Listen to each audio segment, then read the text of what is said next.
पढ़ने वाले 2011 की जनगणना का ऑब्जेक्टिव क्वेश्चन जो कि एग्जाम में हर एक बार पूछे जाते हैं। चलिए अब वीडियो को स्टार्ट करते हैं।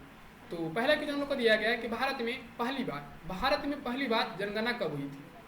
तो एक कब हुआ था 1872 में नियमित रूप से 1881 में हुआ था। ठीक है, आगे दूसरा नंबर क्वेश्चन दिया गया है भारत में पहली बार जनगणना किसके कार्यकाल में संपन्न हुई थी। भारत में पहली बार जनगणना किसके कार्यकाल में संपन्न हुई थी, वो हो जाएंगे लॉर्ड मेयो के द्वारा। ठीक है, माउंट वियो के कार्यकाल में संपन्न हुई थी। तीसरा में हम लोग को दिया गया 2011 की जनगणना के अनुसार 2011 जनगणना के अनुसार भारत की जनसंख्या कितनी है, 121 करोड़ हो जाएगा। कितना हो जाएगा, 121 करोड़। आगे दिया गया चौथा में विश्व की कुल जनसंख्या में भारत की भागीदारी कितनी है। विश्व की कुल जनसंख्या में भारत की भागीदारी कितनी है, हो जाएगा 17.5% लगभग में है। आगे पांचवा में स्वतंत्रता प्राप्ति के बाद यह कौन सी जनगणना। ठीक है, ये सातवीं स्वतंत्रता प्राप्ति के बाद एक कौन सी जनगणना है, सातवीं हो जाएगा। ठीक है, और जनगणना कितने वर्षों में एक बार किया जाता है, 10 वर्षों में। अगली कब किया जाएगा, 2021 में। आगे हम लोग को दिया गया किस,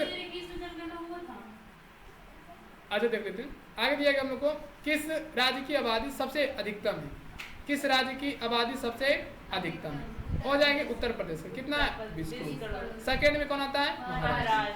थर्ड बिहार में। ठीक है, आठवां दिया गया जनसंख्या के आकार की दृष्टि से सबसे छोटा राज्य कौन सा है, सिक्किम। जनसंख्या आकार की दृष्टि से कौन है, सिक्किम हो जाएंगे। ठीक है, चलिए आगे हम लोग को दिया गया यहाँ पे कि उत्तर प्रदेश की जनसंख्या भारत की जनसंख्या की कितनी प्रतिशत है, कितना है, 16.5%। 121 करोड़ का यानी कि 20 करोड़ का हिस्सा। ठीक है, उत्तर प्रदेश की जनसंख्या भारत की जनसंख्या से कितनी प्रतिशत है, तो 16.5%। ठीक है, 121 करोड़ का 20 करोड़। आगे दिया गया 10वां नंबर क्वेश्चन में कि सबसे अधिक जनसंख्या घनत्व वाला राज्य कौन सा, सबसे अधिक जनसंख्या घनत्व वाला राज्य कौन सा, हो जाएंगे बिहार हो जाएगा। कौन सा हो जाएगा, बिहार। लिंगानुपात का परिकलन कैसे किया जाता है, लिंगानुपात का परिकलन एक कैसे किया जाता है, तो हो जाएंगे देश में प्रति 1000 पुरुष पर महिलाओं की संख्या। ठीक है, देश में प्रति 1000 पुरुष पर महिलाओं की संख्या।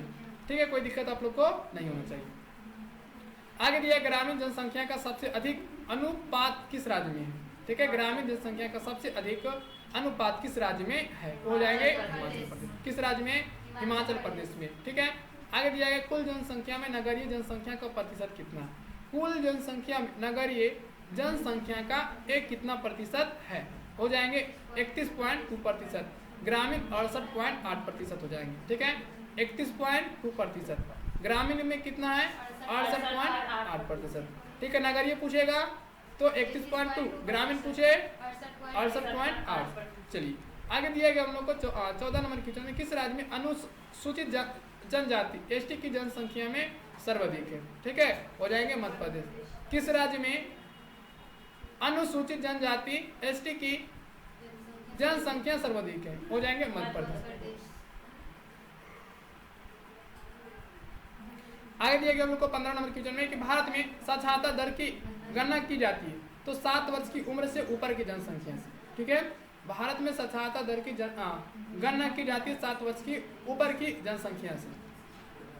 आगे दिया गया हम लोग को 2011 में साक्षरता दर सबसे कम किसमें थी, बिहार में। ठीक है, सबसे ज्यादा केरल में। 2011 में साक्षरता दर सबसे कम किसमें थी, बिहार में। सबसे ज्यादा किसमें, केरल में।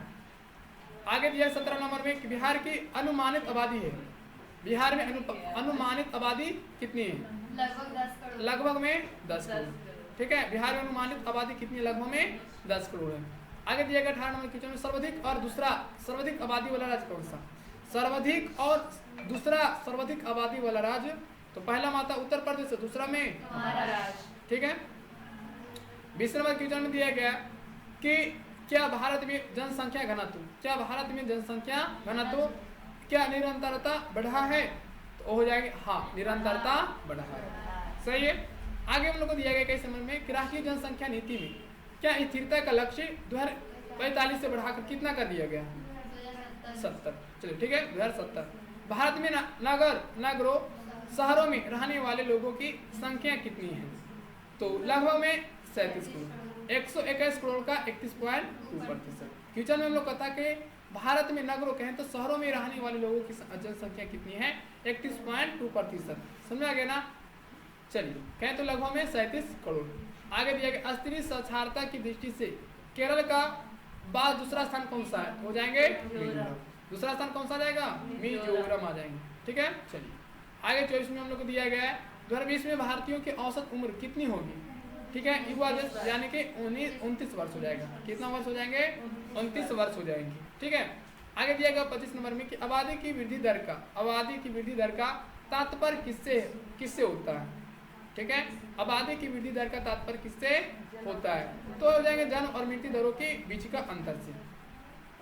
20 नंबर में किस राज्य में महिला और पुरुष साक्षरता दर सबसे अधिक है।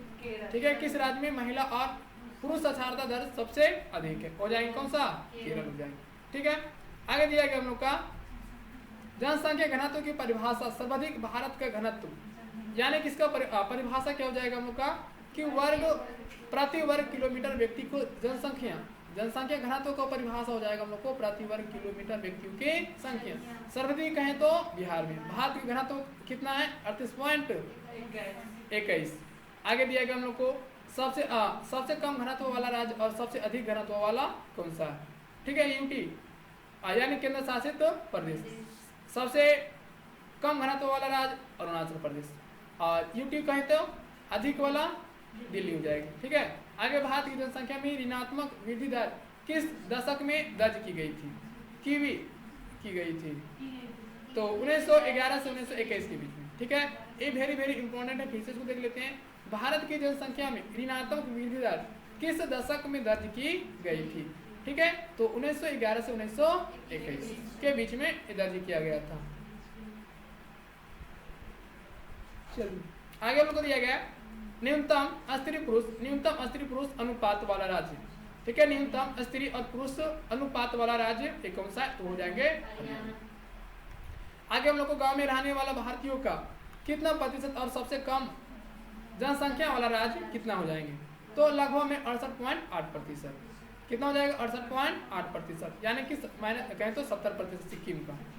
2011 की जनगणना के अनुसार गलत कथन कौन सा है, 2011 के अनुसार गलत कथन कौन सा, यानी कि साक्षरता की वृद्धि दर में पुरुषों की जनसंख्या महिलाओं से अधिक है। गलत, महिलाओं की वृद्धि 11 करोड़ थी जो पुरुष के 10 करोड़ से अधिक है। 37 में हम लोग को दिया गया कि किस राज्य में स्त्री और पुरुष साक्षरता दर सबसे अधिक अंतर है, हो जाएंगे राजस्थान। एक कौन सा हो जाएगा, राजस्थान हो जाएंगे। ठीक है, चलिए आगे देख लेते हैं। तो यहाँ तक कोई दिक्कत आप लोग को नहीं होना चाहिए।